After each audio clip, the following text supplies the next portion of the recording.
So, I live in the middle of nowhere, far away from the rest of my friends. I have to wake up very early in the morning to catch my bus, and I usually eat my breakfast as it's bringing me to school. I don't have any brothers or sisters, there's just me, the Ziggy the cat, and my dad. And then there's Martha, the chronically pissed off woman who insists that I call her my mother. But lately I don't feel so inclined to do so. She's hardly ever around because it seems like she works every day of the goddamn week. As soon as she comes home, the first thing she does is find a reason to start yelling at me or cry about something. No rational human being hates their job that much, and no one is forcing her to continue working there. There's the paycheck, I guess. But no amount of pay seems to be worth sacrificing the respect of your family. Whenever she's not home, it's quiet and peaceful. Whenever she's home, she's a fucking mess.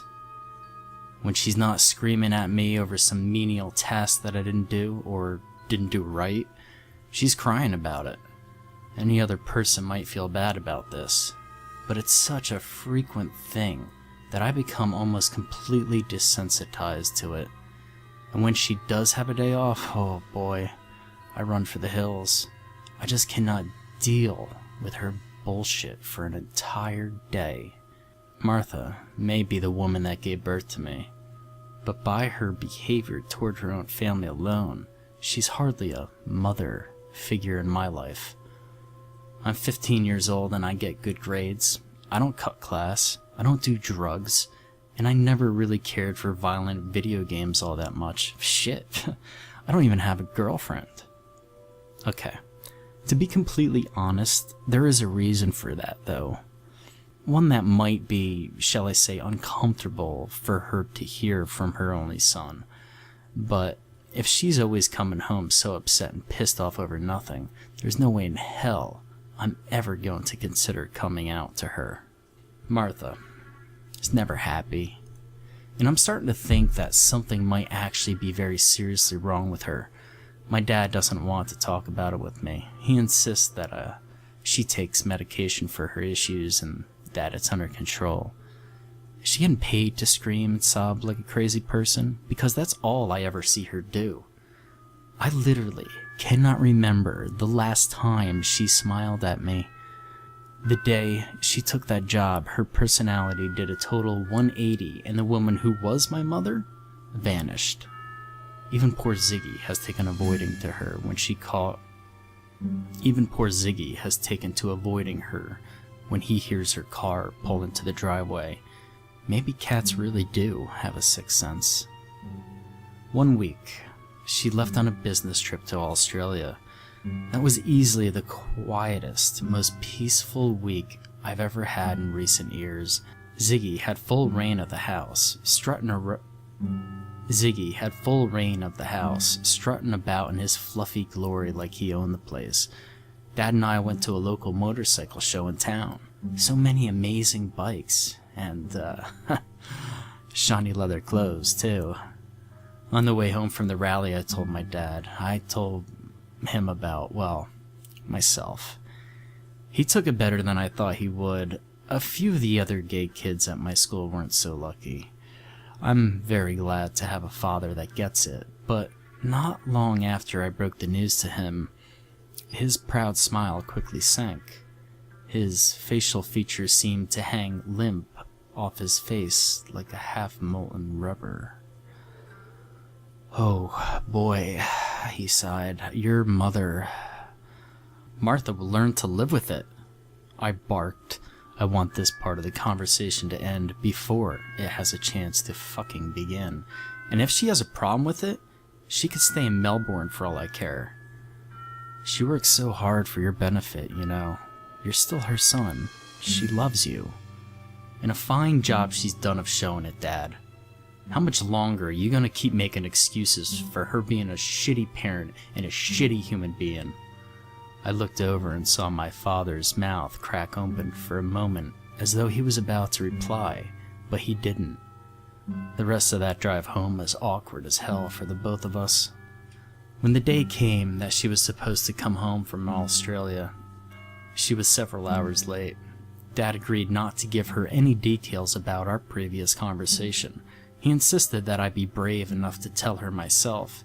He said that the hardest thing any man can do is be completely honest with himself, and I can certainly appreciate him trying to be encouraging and supportive. I just wasn't feeling up to it. My life of leisure is about to come to a grinding halt as soon as she gets off that plane, and, sure enough, it finally pulls up to the gate within 10 minutes of it landing. The arrival door is finally opened, and just as my heart accelerates in preparation for the verbal ass-kicking I had been quietly dreading for the last week, then there's Martha, warmly smiling at the sight of me. Am I dreaming? Did someone slip drugs into my coffee or something? Or am I just seeing a happy-go-lucky Australian tourist that just so happens to be my mother's build and facial features? She actually ran to give me a hug. I almost didn't want to accept it, as it seemed too good to be true. In a way, it still does. On the way home, Martha treated us all to dinner at some highfalutin gourmet burger joint on the other side of town. Those crazy Aussies, man, she crowed, digging into the rarest chunk of ground beef I've ever seen leave a restaurant kitchen. They love their meat pies and beer, but don't know how to make a decent burger if it meant saving their own lives. I didn't respond to her. I had no idea how to. I ate mine quickly and didn't say a word for the rest of the meal. When we all got home, Ziggy took one whiff of her presence and bolted for my bedroom like his tail was on fire. Martha seemed dismayed by this, as if she wanted to play with that poor cat like she hadn't bothered to in several months. I looked up at my dad. He must have seen the worry in my face, but there wasn't much he could do about it. This person must either be a complete stranger or something very interesting happened in Australia. Several days passed, and it was the same thing. Instead of the usual screaming and crying about my faults and failures, Martha always looked elated to see me. She asked about Ziggy's whereabouts a lot too. I had this awful notion that if I told her that he'd been camping under my bed ever since she got home, too afraid to come out from underneath it, that something bad would happen. I know it sounds ridiculous, as much of a bitch as she could be, or had been. She'd never had laid a finger on that animal. The most I had ever seen her do was shoo him off the table so she could drop a pile of work papers onto it. Then, one day, I came home from school to find that all the laundry on my floor had been picked up. I've been washing my own clothes since I was 12. What the fuck is going on here? I ran toward my bed to check on Ziggy, but he was gone. His food and water were still full. I went down to the living room to look around for him, but there wasn't a trace to be found. I found Martha milling about and humming to herself, facing the opposite side of the room. Marth? I stopped myself, took a hard breath, and tried again. Mother? Have you seen Ziggy? She perked her head around and looked at me very slowly. Her eyes grew wide like dinner plates, and a sickeningly thin smile spread across her face. She took a few hobbling steps toward me, and my stomach tightened. And then she stopped in her tracks. "Dear," she spoke. Her voice vibrated in a saccharine sweet resonance I don't think I've heard since I was little. "You didn't need to keep a secret like that from me." Her head cocked to one side, much the same way as a curious little parrot, only not at all cute like one. "You understand?" How did she know about that? Dad promised that he would leave that conversation up to me. I stormed out, back up to my bedroom. I'd have locked the door, but I guess I was kinda hoping that Ziggy would eventually come skulking back to his hiding place. A few more days passed, and he never came back at all. I posted flyers all over town, but no one had spotted him. I spent the next week either staying after school intentionally or hiding in my room, anything to avoid having to speak to Martha, or, for all I knew, this stranger pretending to be Martha. I never in 1,000 years thought that I'd miss the borderline psychotic bitch that used to come home every day and whine for several hours. At least that would have been a sign that everything was normal. Her office called the house. Dad answered it. She missed several days of work without so much as an email or phone call. They were pretty pissed about it, too. Ordinarily, I'd say that it was probably for the best, as the usual Martha that I had been so used to would no longer have any reason to be such a bitch. But nothing seemed to change. She seemed as bubbly as a fat drag queen, always seemed so happy to see me and never hesitated to let me know about it. I started shirking my household chores, seeing if I could piss her off intentionally. She barely seemed to notice. She just cracked that hair-thin smile at me that would make my skin crawl. This continued for another week. The round of bills came due, and Dad was left to wrestle with them while dodging a few collectors. One night, I accidentally answered a phone call meant for my dad. He urged me to stay off the phone as he didn't want to bother with creditors calling for him. But it wasn't a creditor who called. The man on the other line had a thick, whiny-sounding accent. He said he was calling from Melbourne, Australia. He also said that it was urgent that he be put in touch with my father right away. "Is your father there with you?" he insisted. "I'm with the Melbourne Metropolitan Police. This is regarding your mother's stay here a few weeks ago. Can you put him on, please?" "Yes, he is. Just a sec." I turned around and looked at him. At first, he shook his head, but when I told him where the call was coming from, he raised an eyebrow and grabbed the phone. I went upstairs to my room, contemplating how wrong everything seemed to be going.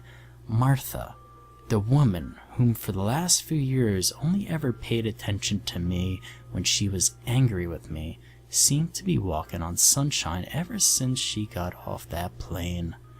I doubt that she had scored any kind of promotion at her job.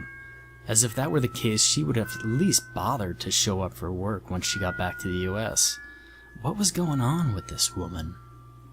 My thoughts were broken by the sound of footsteps rushing up the stairs. I felt my entire abdomen seize with panic as my door flew open. It was my father. "Pack a bag right now." His face was gray and rigid like concrete, but I didn't question him. I stuffed damn near everything I could reach into my school bag, tried to fit a few extra things as well, then made my way downstairs to see my father greeting me. He had one finger over his lips. Obviously, he wanted me to be quiet from here on out. I could only mouth out the words, "Dad, what is it?" But he only shook his head and motioned me toward the garage. We crept past the porch door, and then there's Martha, perfectly motionless, staring up at the rising moon. Quietly closing the door behind us, Dad insisted that I get into the car. As soon as the garage was open enough to do so, Dad hit the gas and we took off into the darkness of the night. "Dad," I cried, "Ziggy could be around some—" "Ziggy's dead," he snapped back, a slight wobble in his voice. I found what was left of him in the backyard yesterday." I swear, I felt my heart stop. My little furry friend gone. Terrible sadness overtook me. But what does this have to do with us taking off in such a hurry? What about... That's not your mother. Now, there were tears in my father's eyes. The Melbourne police found her body about an hour ago.